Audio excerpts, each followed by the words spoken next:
কি ভাসতে কি জোরে 5 টাকা দামের বড় কুরকুরি।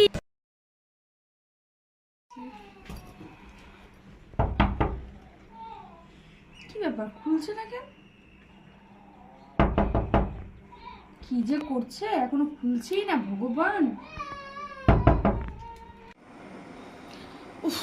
কিরা যে আসলো এখন, টিভিটাও শান্তি মতো দেখতে দিব না আর। যাইতেছি মাথাটা।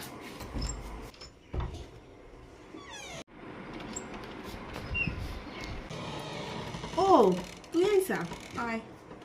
এতক্ষণ লাগে বুঝি দরজা খুলতে? তুইলেই যখন আইসা তাহলে বয়। আমি তো ভাবছিলাম দরজাটাই খুলবে না, যে গরম বাইরে আর দরজাটাও খুলতেছাও না। যাই হোক, ভালো আছো? খবর সবর কিরম? ভালো তো সব? খবর সবর তো ভালোই রে, মেলা দিন পর আসলি, তাহলে বয় আমি চা বানাই নিয়ে আসি। ও হো, ভুলেই গেলাম, তোর চায়ের জন্য কতখানি বীজ দিমু। तेरा तो गेम बजाना पड़ेगा। বীজ দেওয়ার দরকার নাই, তুমি চাটা বানায় একটু চাইহা দিবে, তাইলে হয়ে যাবে।